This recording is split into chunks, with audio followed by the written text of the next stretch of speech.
Kinde duto thoth jonyuol nigi gombo ni nyithindgi osom matek ochope mbalariany to ka ber gibed kata lakteche, jopuonj, midusa e kind tije mamoko mag apisi eka chunygi obed gi kwe ni nyithindgi nigi ngima maber. Thoth jonyuol onge paro ni were kata talanta ma nyathini godo bende nyalo miyo nyathine yudo yutone mapile ka pile e ngimane. E kar dak ma Migosi e kaunti ma Kisumu ne waromo kod rawera moro Kennedy Ochieng matiyo tij goro. Tijini nachako chon. Oje nachaka ne minwa. Kechan kaka nene, chalo gima na minwa muonyo pencil, to nagoro ge iye.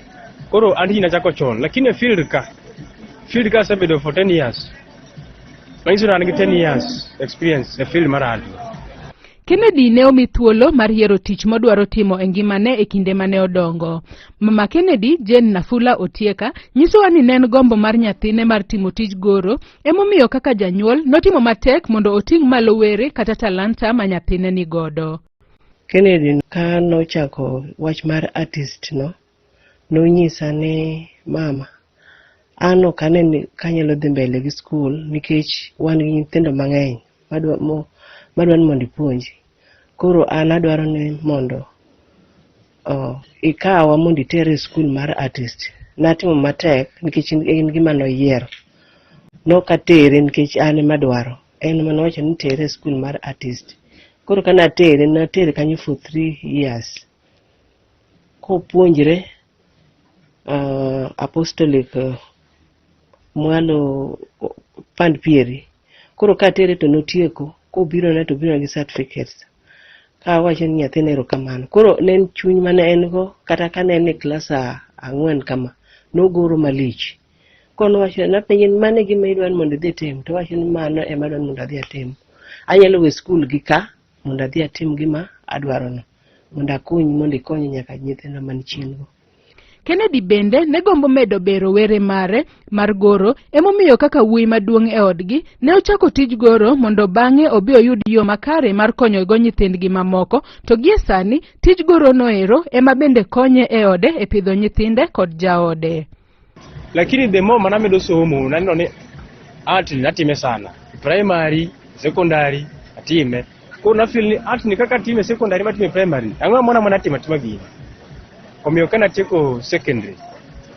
Atimo secondary ka tieko secondary to meno penja ni to idwa dhi mbele gi somo nikech ngeni mine moko feel ga ni nyathina ni osomo nyaka university. To ko feel nyathi osomo.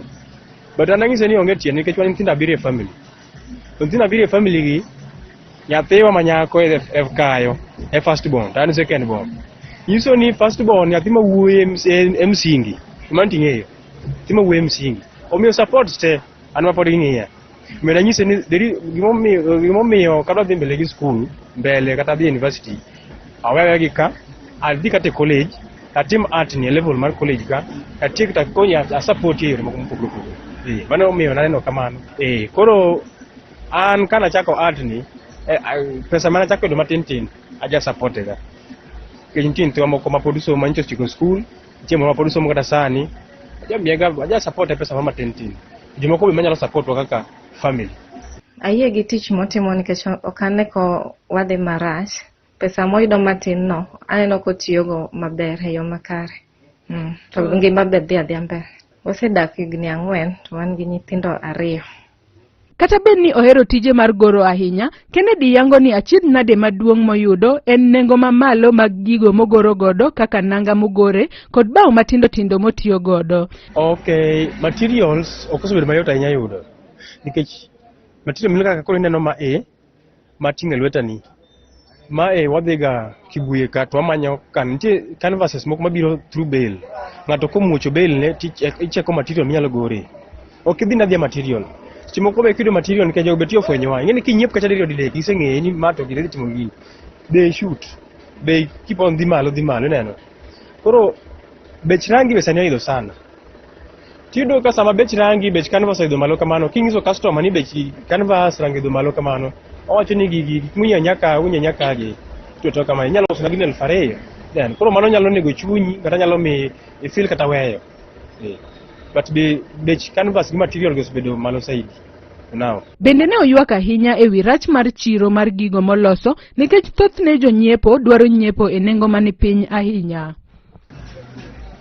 Okay, in terms of kaka wauso ka ang'eni nyalo wacho ni becha be ni malo kata becha be ni piny.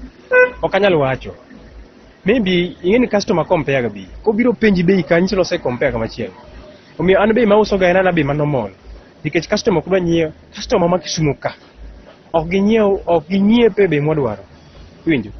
Ka art kabila ni kata Kigoro, nikech art ing'eni Nairobi chudo maber, pidho ji maber. But Kisumu ka en mana temo. Kisumu ka kudango wacho ni art nyalo miyo kata igeri kata odi moro ma kanyo minyalo neno. Kata tim gidi moro maduong' minyalo neno. Nikech art ka kwa use ido ka piece kabila ni kata nyalo ng'isi ni 500. But ki compare gi ma Nairobi, piece nyalo uso kata mana 2,000 Nairobi, 3,000 Nairobi. But wan koro chuno wan nikech ng'eni wan Kisumu, wan gi bills ma wan go chul, achiel ga dek wan go tim. Koro to ufuko ni ng'iyo ni nono ufuko ni nono, ang' ni uso 500 no. Omiyo pieces ma uso ka gin 800, 500, neno 1,000 kodhi malaya inya ne 2,000. Market ma Kisumu ka ok ber ahinya gi art. Osebedo kwa nyire sana. Kata king'iyo artist moko kidhi penjogi, gibiro ng'isi ni Kisumu ka wenyire sana. En mani ok wanya yudo channels mag dhi oko nikech kata kidhi oko, idhi chako bedo nang'o oko kono. Nikech nitie competition gi mapek. Koro ana manage mana ka tu. Manyalo yudo matin ma support go jo. Kuom mano, ne okwayo piny owacho mar kaunti ma Kisumu mondo ka ber olosnegi kuonde mag nyisruok kata exhibitions kama ginyalo tere gik ma giseloso mondo ji one kaka yo mar yudo jonyiepo mathoth. County government onego ng'ane sector ni kabisa. Because sometimes yudo ga kasi moko kaka wan ok wagedo. Onge gima wagero. No ana fail. Yudo ka jo machoko revenue, ma wuotho choko pesa gi. Gibiro ka odi arasi. To gido ni migi pesa, samori ni migi mikale neno. Imana ng'is county kata county ma Kisumu kai. Giyawnwa kamoro at least wanyalo timo exhibition kata once in a month. Then samo timo exhibition, ing'e kwa timo exhibition to nitie jomoko mabiro kata neno gika. Joma ne kia, gibiro gino gika. Neno. Ido ka sometimes kidhi Nairobi, gibedo ga organize na Nairobi. Kisumu ga poka neno gi. Ka gibiro Kisumu kae ma gi organize an ga dier ni artist ma underground kaka an pod an underground. Obro dhi mabor kabisa. Bende ne ojiwo rowere matindo man kod were mopogore opogore mondo owuog oko oti gi weregi e yo makare. Anyalo nyiso ma youth niya, minyalo timo sani time. Nikech ing'eni ma youth mang'eny badwe onge tich. Gineno ka ma youth mang'eny gidhie gichamre gi yedhe moko mopogore opogore. Moko bo believe ga badwe ni kata art motimo ni nyaka iwa njaga, madho ka ng'iye ketim. Mano en miriambo. Mano en miriambo mar adier. Youth mora mora manok kacha manyalo timo gimoro time. Ka en football go maber football. Ken gor. Neno, ken ng'wech ringi.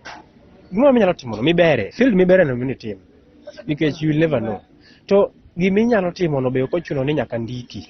Inyalo ndikori bodi kirito mondo ndiki. Kikrit mondo ndiki ni eke tim. Tiyweyo gi gine lweti. Nikech anto ero natime 3 years to an gi certificate. Igoro pod arito ni mondo ndika kata kampuni nikech kata gazet kobiro sani ndika ok anyal tamra gibiro ndika. Lakini ok anyal rito gazet no biro ndika eka ti. Abro giyuda kan mbele kanyo kabego. Koro youth mora mora manyalo timo gimoro tim. Kiko idol ni nyaka ndike eko tim. Jonyuol bende ne ojiw mondo owe nyithindgi thuolo mar yiero tije ma gidwa timo ka gibet madongo.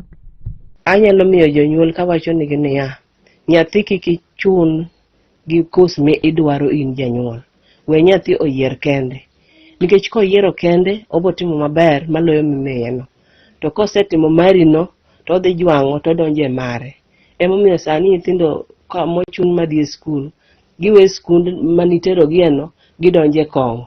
Nikech nok ikete piny the first day ko osetieko kata standard 8 ni idwa timo ang'o. Nyaka iket nyathi piny ni nyis nyathi niya, idwa timo ang'o. Idwa dhi mbele gi skul koso idwa dhi mbele gi ang'o. Koro en moyiero e gima odwa timono tikonye hero. To kiyiero ne to nyathino ok dhi mbele.